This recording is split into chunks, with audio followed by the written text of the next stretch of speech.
Mark Skaar on the Skaar Kaard on 103.7 The Fox. Proud to welcome in somebody I've known for several years, guitarist Tory Stoffregen, here to talk about his new old release, Motherlode. Tory, welcome. Hey, Mark. How's it going? I'm doing well. How are you, sir? Great. So, Motherlode, give me a little bit, and our listeners, a little bit of a backstory about this project. Motherlode was a band that I started in Kansas City in the early 90s. We got an independent record deal, and we did a lot of touring. We actually got quite a bit of airplay in one market, which fueled the band to sell like 5,000 copies at the time. Nice. And that one market was Salt Lake City. And the guy responsible was named Gary Michaels, who I still am great friends with today. He loved that record. He started spinning it on a station called K-Rock in Salt Lake City. And for some reason, it just took off in that one market. The early 90s, I think, were super confusing. I remember where, like, hair metal and all that stuff met. Grunge was exactly the time that Motherlode came out. And I remember people just going, oh, you guys have to change your image. You got to cut your hair. Giving us all kinds of wild ideas that we should be doing, which I think, oddly enough, Enuff Znuff really did, like, cut their hair, and Chip was wearing a dress. Yeah, weird stuff like that. You're playing, like, pop metal. In our case, we were playing, like Alice in Chains, Saigon Kick sounding kind of heavy rock, and people are suggesting that you wear a dress because it's bizarre.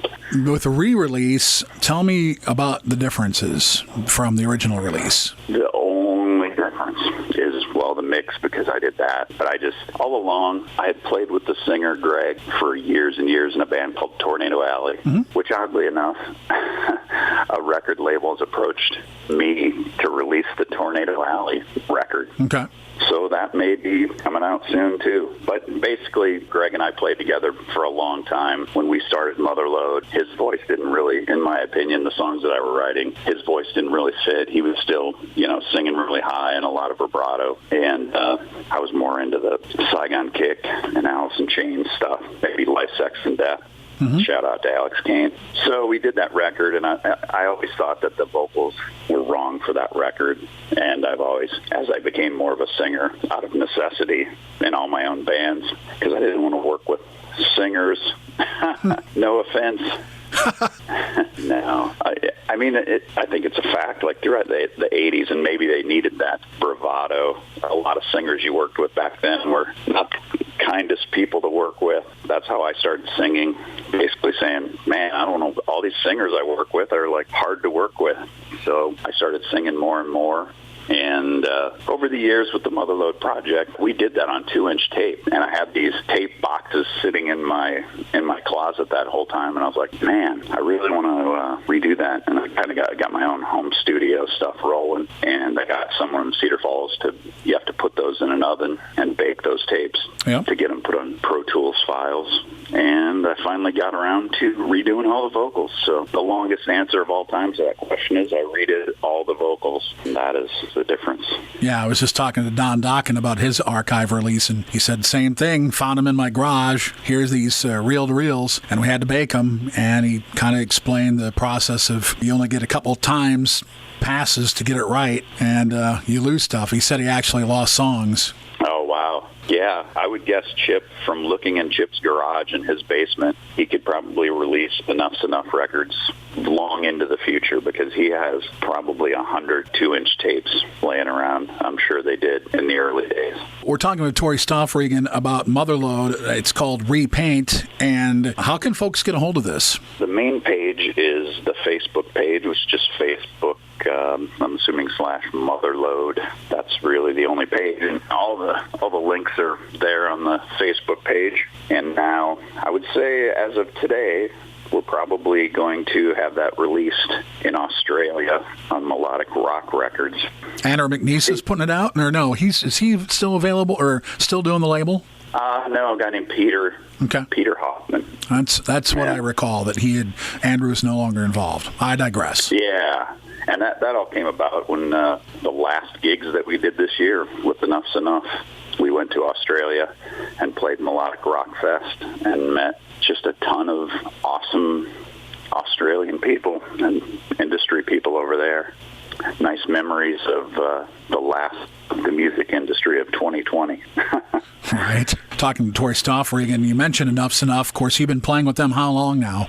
Started in 2008, right after they played Rocklahoma.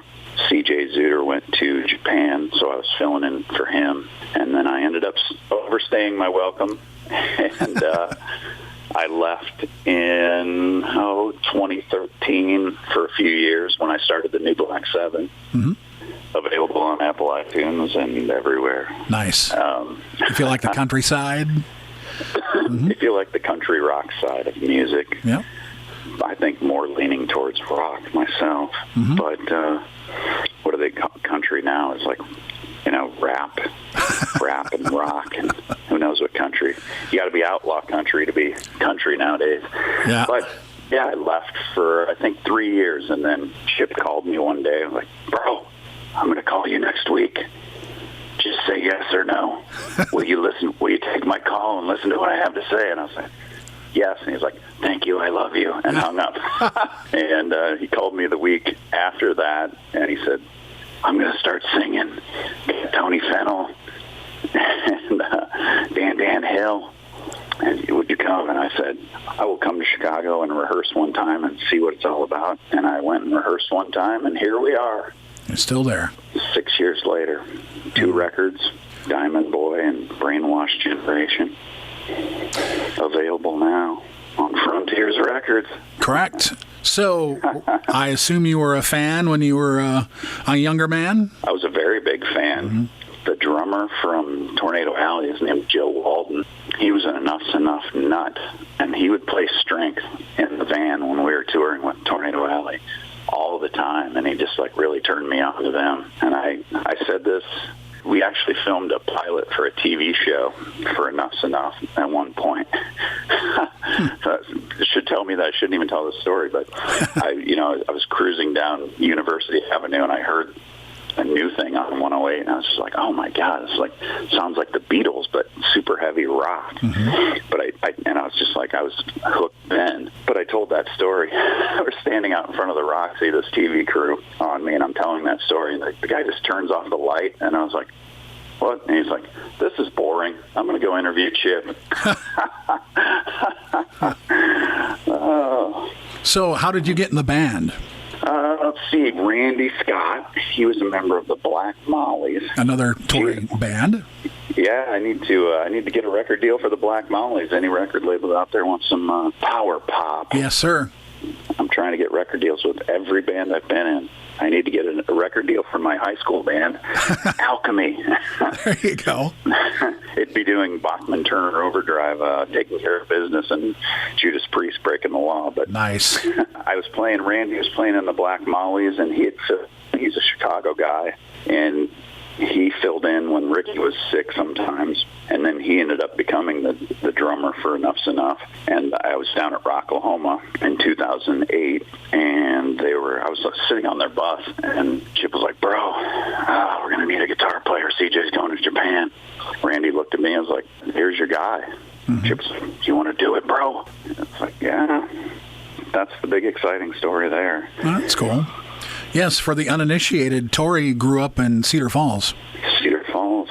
I moved back there probably, I think, in about 2004 from San Diego, and I lived there until about 2 years ago, until I moved to the south of Boston is where I live now.